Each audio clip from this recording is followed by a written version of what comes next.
Hello मित्रों, क्या आपने राज समानी का नाम सुना है? रणबीर अलाहाबादिया का नाम सुना है? क्या आप जानते हैं कि पॉडकास्ट किसे कहते हैं? और क्या आप जानते हैं कि डिजिटल कंटेंट क्रिएटर की कुछ मर्यादाएं भी होनी चाहिए? और उस मर्यादा को इधर पिछले कई महीनों से कुछ डिजिटल कंटेंट क्रिएटर ने तार तार कर दिया है। तो आइए बात करते हैं।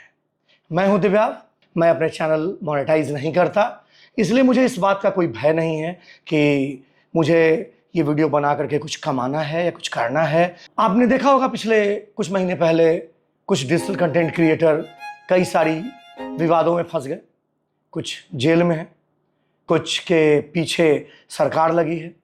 अब एक नया फॉर्मूला सामने आया है। अभी आप देखे होंगे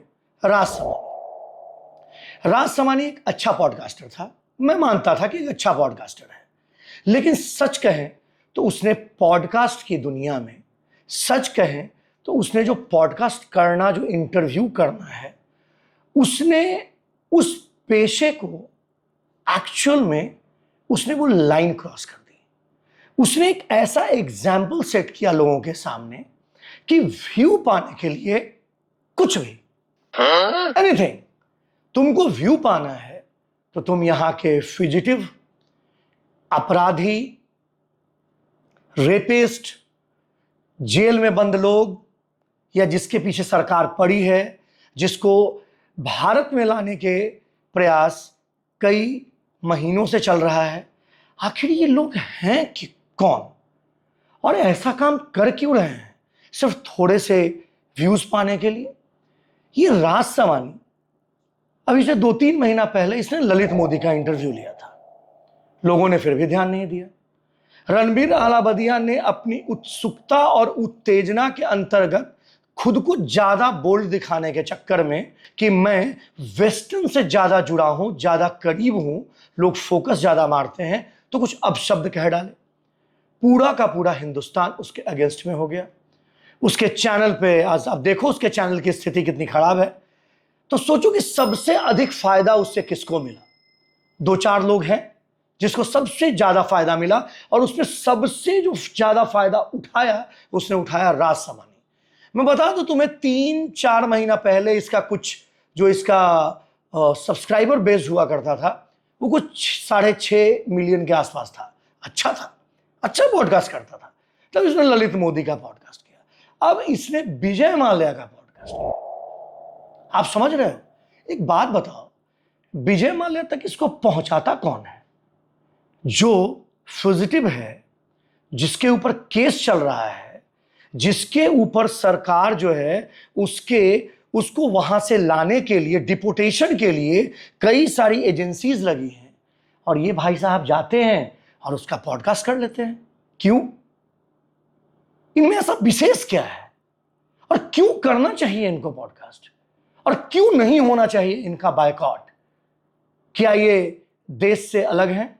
क्या ये सरकार से अलग है? तो कल तो तुम मेहुल चोकसी का भी ले लोगे पॉडकास्ट, कल तुम नीरव मोदी का ही पॉडकास्ट लोगे। वो जो बैठा है खालिस्तानी अमेरिका में, आपने उसका नाम सुना होगा, मैं नाम नहीं लेना चाहता, उसका भी तुम कल पॉडकास्ट ले लोगे।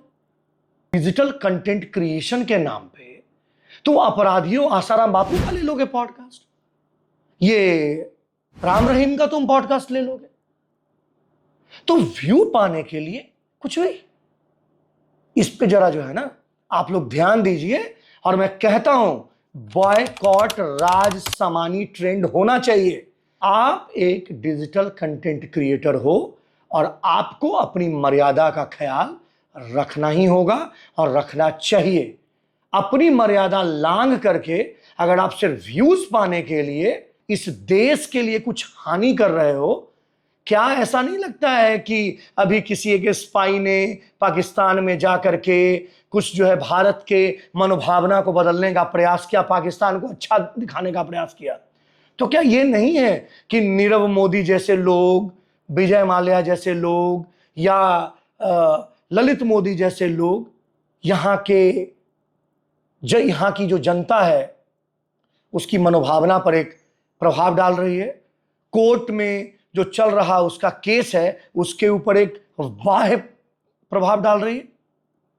This should be ban and सरकार and government should take a strict action to these people who are running around with fugitives. I call Raj Samani.